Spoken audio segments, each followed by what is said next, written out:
Right, when you came to the Renegades team, this is one of the reasons why I've always given you a lot of credit in terms of your coaching, etc. Not just the fact you were on multiple teams, but you got the Renegades that was still the bad Renegades. Like, this was still the team where they would get to the major through those bullshit Asia minors, and then all the other tournaments, though, they'd go and they'd get the invite because people want people want their fans from Australia, or whatever. But they'd come like 13th to 16th or something. They were never going to like challenge the playoffs or whatever. So like the development that went through under your coaching was enormous, and it was a massive journey. And obviously you were in and out of the team, and you went to this Valiance team we talked about.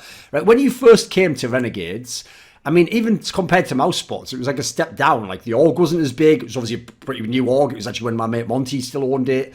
You obviously had this situation where, like I said, the players weren't in a great spot in their careers. I mean, this is when Sponge had left their IGL and they really needed someone. Later, you brought in Nifty. Like, this must have been like, it's kind of like when you go to like the scrapyard and you try and fix up a car and try and make it like work. It's never going to be like the fastest race car in the world. You're never going to win the well, you're trying to just get it working. I mean, this, like you're saying, this must be where you really learn how to do coaching, right? When it's a tough gig like this. Yeah, it was.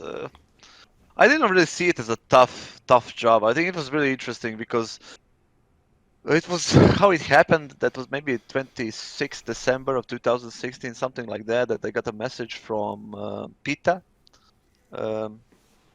Where he told me, hey, there's some people that might be interested in you. His friend Jonas Jerebko, the basketball player, was looking for a coach, and I recommended you, so they contacted me, and it was like they really liked what I had to say and the way I was like visioning the whole thing and everything that was like going on with them back then.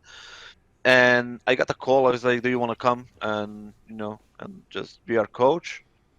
And I said, yeah, why not? I mean, it was a tough decision for me, but I knew I had to do it because that was my dream. I developed, I dedicated my life to my professional life to coaching, and I saw myself doing that. The tough part is I had to separate from myself from my girlfriend, which So you had to go to the US for a while, I'm guessing. Not for a while. I just had to go to US to live permanently. There, okay, sure. Yeah, and then me and my girlfriend we lived together, and she has a kid too, and it was like it was a tough decision to make, but I knew I had to do it, no matter how tough it was. And I had to leave my family, my mom, and it was really rough, but I had to do it, And then on January, I think it was 5th or 8th or something like that, I just flew to Detroit, and ever since day one, I was really super welcomed there in the house. The guys were like open to learn, especially Justin and Aaron, and everybody was like super like motivated to learn about CS, and I was learning with them. It's not like I brought some sort of like magic tricks with me there or something like that. We were like growing together as people and as a team as well. I mean, obviously I brought the more of a European style kind of structure and gameplay and everything else, and a little more discipline and a little more responsibilities and self accountability in a way, and which wasn't really like there back then. And the way it was really rough at the first few months because there was like troubles with lineup.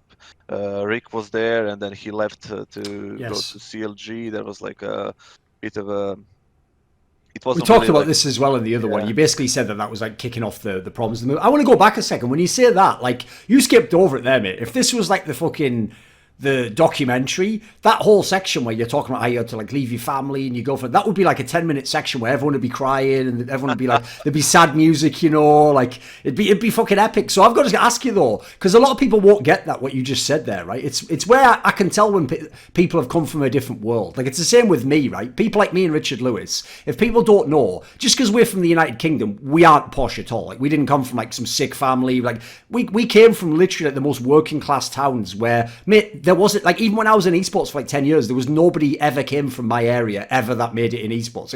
Like, I didn't even tell people I was in esports because no one knew what the fuck it was. Like, if you just said you were on the internet, they'd think you were like some fucking weirdo or something. So, like, one of the things is when I used to go through the hard times as a journalist, I had a similar vibe, right? Even though I knew, like, this is kind of shit. Like, some of this, I'm in like the worst hotel, I'm working to like death, I'm barely making any money. But something just told me, like, you know what?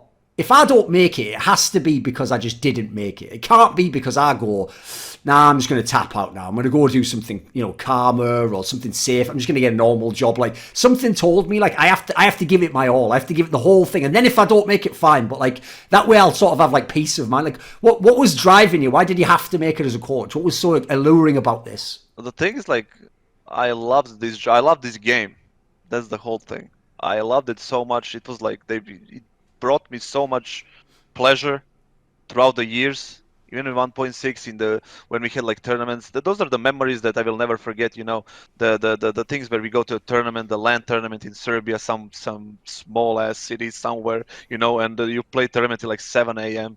And then you win it or lose it in the finals or whatever happens, and it all developed like step by step, and I felt like the game is a part of me now, and I can't really just give up on it, right? Yes. And on top of that, like our family, me and we came from pretty much, like you said, working class. We didn't have almost any money or anything like that.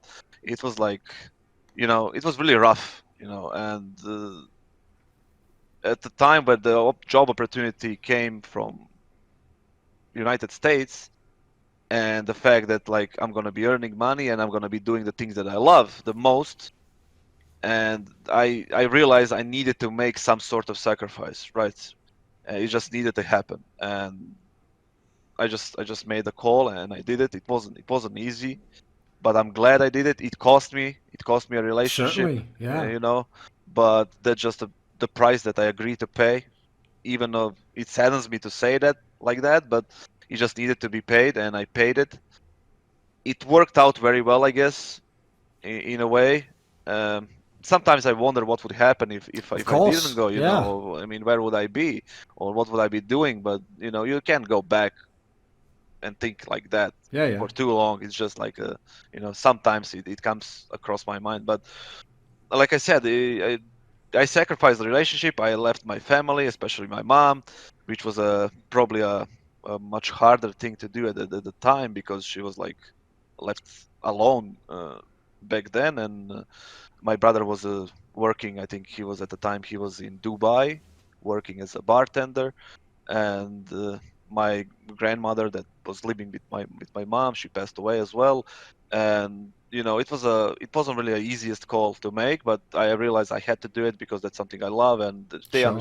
she understood, and she was actually supporting. She was like, yeah, go for it. I mean, you don't have to. What would you do? You don't want to like work in a. I mean, I finished university. I know some things, and I know how to do things, but she said, like, if you love that and you think it's for you, you just go. Don't turn back. Just go, and that's it. So I left. One And thing. Yeah, go on. I mean, I was gonna go like with the Renegade story, but yeah, you can go. Oh, sure. No, I was just going to say though, what like that in itself must have been surreal for you and your family, right? I mean, people know. We've joked about on other shows with Yanko. Like, you guys were literally around during the period when, not the US directly, but through NATO, the US essentially was just bombing the fuck out of Serbia, like for years when you guys were kids. So the idea that you'd get like 20 years later or something, like a job offer to go and work in America, that had to be pretty fucking surreal. Yeah, I mean, back in 1999 when the whole bombing happened, it was I think we were kids, so we didn't really understand the magnitude of that. Right now, if that would have happened, I don't know how would I react. And how would like I don't even know what would happen. Back then we were kids. I was like in a sixth grade, maybe like 13 years old or something like that, 14, and like we all took it as a. It was again. Don't get me wrong. It was a rough time, but we all took it as some sort of like a. I don't even want to say it, but it was like an adventure kind of thing. I heard a bizarre thing, right? Because that basically, I don't know if anyone's, this is like a weird analogy, but there's a very famous movie called Life is Beautiful, right? And the theme of the movie is it's these people who go to the concentration camps in World War II, but this dad doesn't want his kid to like think it's like, well, how horrible it fucking is. So what he does is he pretends like they're playing a game, and everything they have to do, like go and queue up and say, he's like to his son, like, hey, you're gonna go do this, like, and they make it like seem fun almost, even though obviously that's like the most horrible example. Yeah. But it's kind of like that, right? When you're having to go to the bunker or whatever, you just make it feel like it's just some. Oh, come on, we're gonna get up, kids, and go. Like, Yeah. was that kind of the vibe? Yeah, it was exactly like that. I mean, we were kids. We didn't know what the hell was going on. We understood like it was bombs, it was everything, like it was the war. It was actual war.